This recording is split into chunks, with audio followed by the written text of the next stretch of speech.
What up, world? Established Rich coming right back at you. I'ma start this off by saying something that needs to be said loud and clear. We are living in an era where even the queen herself, Beyoncé Giselle Knowles Carter, ain't safe from the modern day pirates who don't sell ships. They break windows, jack hard drives, and sell your legacy to the highest bidder on Telegram. You heard me right. Unreleased music, footage, set lists, entire plans for future shows, all gone just like that. Stolen straight out the back of a Jeep in Atlanta, Georgia, right by Krog Street Market of all places. And it's not just random. Y'all have no idea how much I used to dream of being on this stage. Overnight, Beyoncé closing out the Atlanta leg of her Cowboy Carter tour as police investigate the theft of Queen Bee's unreleased music. Beyoncé is never coming back to Atlanta after this. On the night of July 8th, officers responding to a call about a vehicle theft at this garage in Atlanta.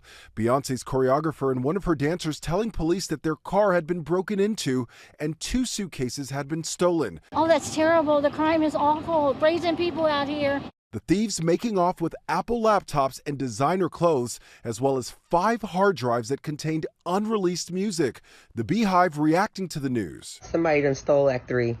Seriously?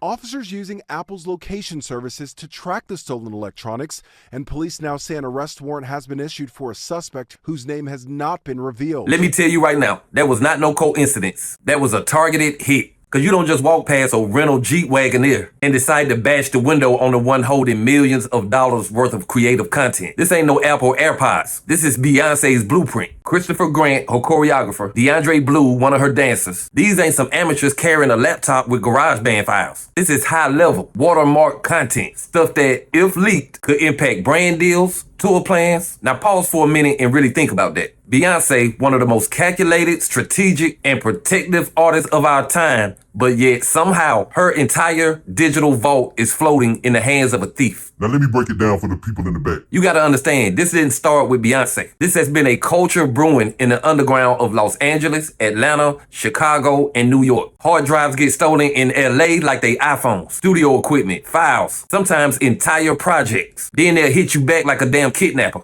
We got your music, pay up, or we leaking it. Nipsey Hussle spoke about this game. I've heard rumors that artists have been extorted by dudes who were not even in the industry, just street dudes with plugs at studio doors. Remember when Lil Wayne's The Carter 3 got leaked? Who you think did that? A random hacker? Nah, homie, it was an inside job. And this goes deep. People around the artist, not just strangers, be the ones tipping off these jack boys. It's always an inside connection. But listen close, because this is the part nobody's talking about. Some of these dudes ain't just trying to leak your music. They trying to sell it. Private Telegram groups, deep web auctions, fans paying $10,000 for an unreleased track. And if you don't get it back, hey, they'll just sell it to your enemy, to a competitor, to somebody in the industry who wants to sabotage your rollout. It's not paranoia, it's business. Dirty business. Some of the greatest albums never saw the light of day because the files got stolen, lost, or held for ransom. Prince kept his stuff locked in a vault, and now we know why. Michael Jackson had entire songs and albums bootlegged in the 90s. When Prince passed, the industry salivated at his unreleased music, like vultures circling a legend's bones. So what you think gonna happen if somebody got 5 hard drives of Beyonce's music? You think they gonna erase them and return them to the front desk? And you gotta know, when you walk into a city with millions of fans and millions in your laptop, you can't just leave that in the trunk like a gym bag. I'm not blaming Beyonce. I'm saying this to every artist, every producer, every person who thinks they safe because they got security at the show. Sometimes the security is the one dropping your location. You're not safe because you're famous. You're a target because you're famous. The streets ain't hungry anymore. The streets are starving. And starvation breeds desperation. Now let's talk about what happens next. First, the cleanup, the quiet investigation. Atlanta PD gonna run the plays, watch the surveillance. They say they got a suspect. Okay, cool. But where's the footage? And even if you catch the suspect, where's the files? You think they didn't make copies? You think somebody did all that work just to hold on to that bag for sentimental value? The truth is, once that content is gone, it's gone. It's in the cloud. It's in a backup file. It's in somebody's hard drive in Decatur. Beyonce really could never trust putting that material out again. And now it's a waiting game. When will it leak? How much will it cost to prevent? Who's already heard it? Look, this isn't just about the theft. This is about value, artistic value, cultural value, emotional value. Beyonce's hard drives were more valuable than gold. But the moment they went into the back of that Jeep Wagoneer, somebody treated them like they was just old clothes in a duffel bag. Everybody needs to treat their intellectual property like it's a living, breathing being. Guard it, protect it, secure it. Don't leave it in no parking lot while you having coffee at the market. Because I promise you this, they watching, they waiting, they hungry, and they know exactly who to hit. And if this can happen to Beyonce,